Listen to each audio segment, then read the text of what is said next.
Hi, everybody. It's Lisa, your grief guide. Thanks for being with us today.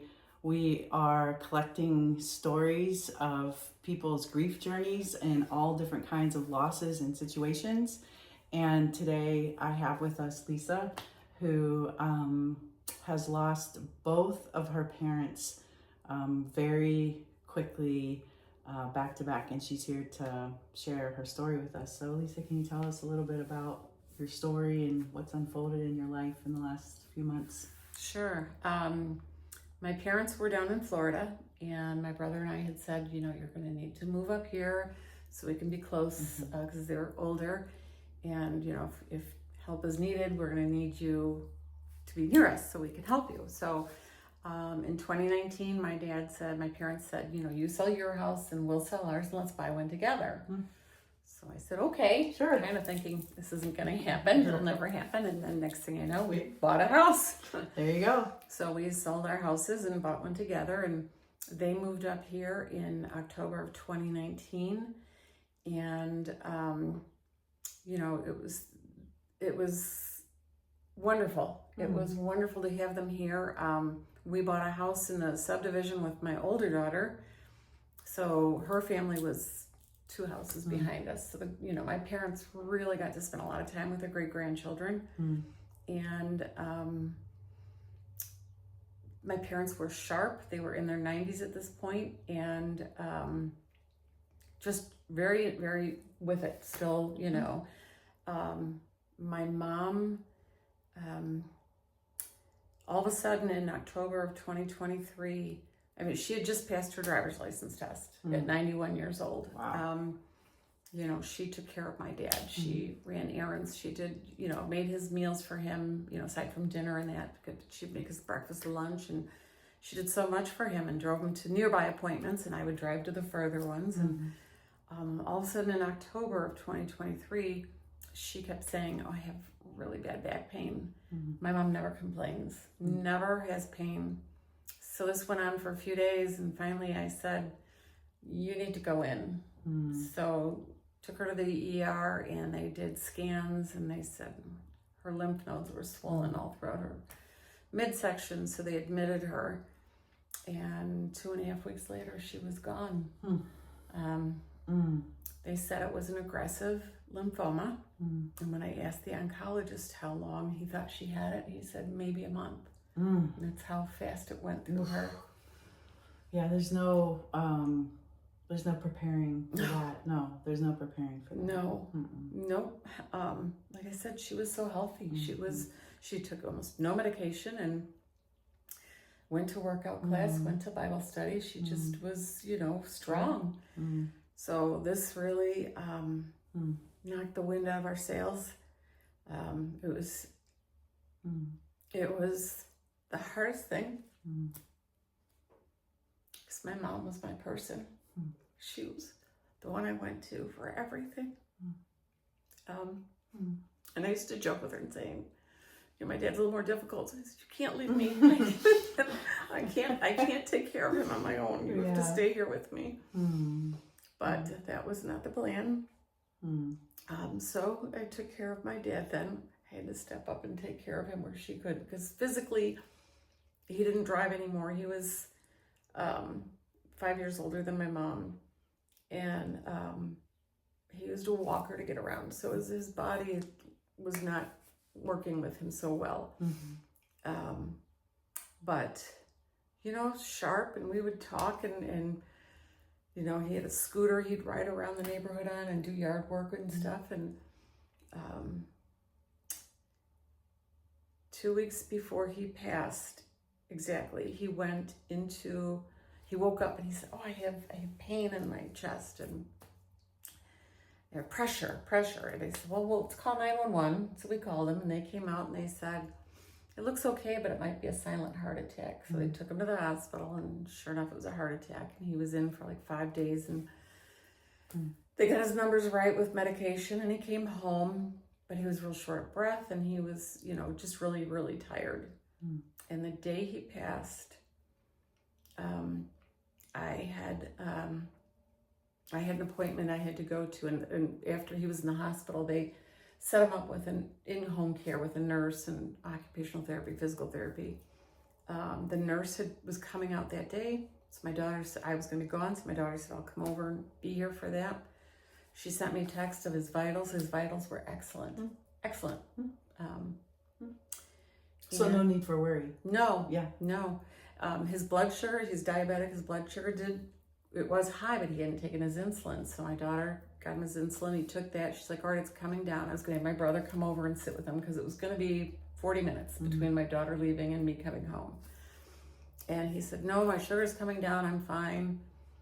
And so my daughter left at 2:20, and I walked in the door just after 3 to find him passed away. And this was how long after your 16 mom? months after my mom. So, again, not what I had planned, not where I thought things would be at this point. I know he was 97, and I know it's a blessing and a gift to be here that long, but I thought he was, I thought one or both of them would make it to 100, because they were so strong and so sharp. But now I'm in the house. I don't have a plan to move out because it's mine. I bought it with them, so it's my house. Sure. It's just hard. It's empty. It's quiet. I have to remind myself sometimes when I'm out that I don't have to rush back for my dad. Right. I'm always like, I've been gone too long. I've got to get home. Right. And then I think, yeah, right. No, I don't. So that's a big adjustment. It's because you were not only daughter, but caretaker as well, right? A lot of times, Lisa, in these scenarios, and I've heard it many, many times from people who lose older parents, is that there's this notion that somehow some judgment around your grief, right? That, and you kind of said it, well, of course it was a blessing that they lived a long life. Of course, how wonderful that you had the privilege to take care of them. But I wasn't ready for them to go. Correct. And it doesn't make it any less painful than if they were younger. Correct. And they're your parents, right? And for everybody that's listening to this, please hear this. Grief is grief, right? And death is the final separation. So even people who have anticipatory grief, if they've taken care of someone long-term illness, when death comes, it's final, right? And so these are your parents. I mean, these are people that loved you your whole life and you loved them. And and I know you and I have talked about this, but I want people listening to hear this, that your grief matters too. Yeah. Right? And yes, celebrate the long life they lived, and you get to grieve them as well. Right? Absolutely. Yeah, absolutely. Absolutely. Have you experienced that? Like with friends or family? I've had some people say, they live what a long life, and that's so nice. And yes, it is. Yes. But they're still gone. Correct. They're still not coming back, and I don't get to sit down with them again. I don't get to hear their voices again. So it still hurts as much as anybody else has hurt. Pain. Of course. Yeah, of course. And it was so close back to back. Yeah. Right? Completely, both unexpected, both not anticipating it, both very sudden. Right. Yeah. So you've had back to back both of your parents in a very short period of time. Right. Yeah. What would you say is helping you on your grief? My family. Your family. My family. Okay. Good. Yeah. My fiance and my family, just being there and supporting me and listening to me and not, not judging me or not saying, that's enough, Mom. They don't say that. So I'm fortunate in that stance. And my friends I've actually been, blessed with really good friends too that have been supportive and understanding, and they'll check in, to see how I'm doing. And Good. yesterday was my first Father's Day without my dad, and so that was hard. So, and I had, like I said, wonderful friends that too checked in to see how I was handling the day. And I have to say, it's as hard and as empty as this hole in my heart is. I'm fortunate that I can have people to turn to. Good. But then I need my time by myself too, where I just sit and I have my cry, and I just I talk to them, and I just try and feel them with me. Yeah, it's so I'm so glad you said that sometimes I just need my alone time, because I think people who haven't experienced grief or deep pain, I think people get worried or nervous if, like, we want to be alone, or like, oh, we're isolating, or we're shutting down. I think we need it. I think correct. I think you have to work through your emotions, and yes. If you can't be yourself and let yourself feel everything and let everything out when you're by yourself, yes, I mean, you're not doing yourself any good. You can't hold it all in. No, you're just bottling it all up for some other time for it to come. And it may come out, out of the blue to somebody else, and they're not going to know what. Yes, yeah. But that's such an important thing for people to hear, that it's okay in our grief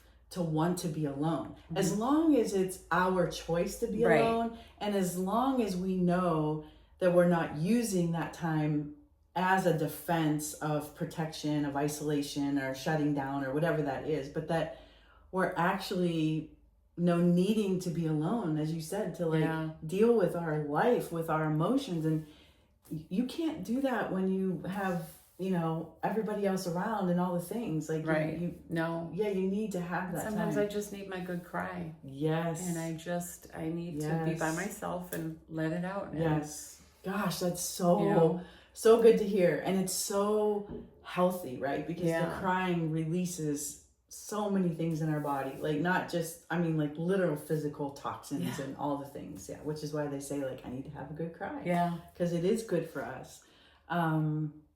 So if you had to say to, like, somebody listening in, like, what would be the one or two things that you would tell them, like, if this has happened to you, you've lost a parent and it's so painful, like, don't be afraid, don't be ashamed of your feelings, of your grief. Embrace it. Work through it. Don't shut it out. Don't say it's not there.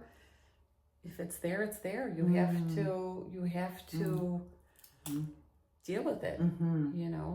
I think it'd be very important to, like I said, have that good cry. Whether you need to do it alone or if you have someone you can cry with. And I've had friends who've said they'll come sit with me and hold my hand, and right.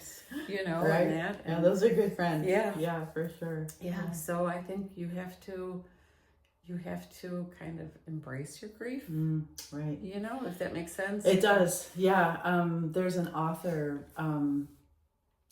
Henry Nouwen, that talks about the language he uses is befriending our pain, right? Because the world in which we live teaches us to run from our pain, right? Conditions us that there's something wrong with us if we suffer, right? If we have pain, if we have grief, if we have loss. Well, that's simply not true, right? So if we can learn, as you say, to embrace it or befriend it, now, and again, we know that process is different for everyone and takes a long time. And there's no time limit. And right, exactly. But I think, I don't want to put words in your mouth, but I think what you're trying to say is that if we can allow ourselves to do that, we can continue then to work through the pain in ways that are going to help our life and not destroy us. Right. Because the overwhelming, intense emotions of grief, can feel like it'll destroy you, right? And it does feel that way. but I think you're right, allowing ourselves and giving ourselves permission, like to be like, this is okay. Like, I'm grieving and I'm going to keep grieving and I'm going to keep working through this. It takes as long as it takes. Yeah. Yeah.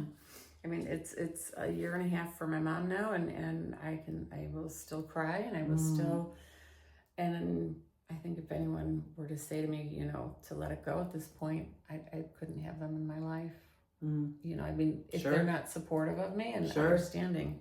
But I haven't had anyone do that. Yeah, So okay, that's good. Yeah. No, and that's a good point too. Like, sometimes I've talked about that many times. Sometimes you just need to quietly push people to the margins, right? Like, no, this isn't a competition. We're not rushing anything. Like, it takes as long as it takes. So I'm grateful that you are giving yourself that permission and that space and have some good people around you. And I would tell anyone too, don't let anyone make you feel bad for your feelings. Don't let them tell you that, you know, they're not deserved or they're right. Not, you they're know, not right. They're not right. Yeah. That you should, or that you should feel, you know, and again, in your situation, you know, people might say to you, well, you know, it's not that bad. I mean, they lived a really long life. So, you know, you're really going to cry that much? Like, yeah, I'm going to cry that much. Yes, exactly. I did cry that much. Right, exactly. Yeah.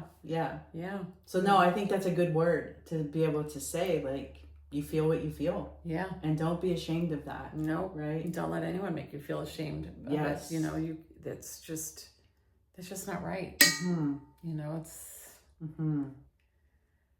it's a lot. It's a lot.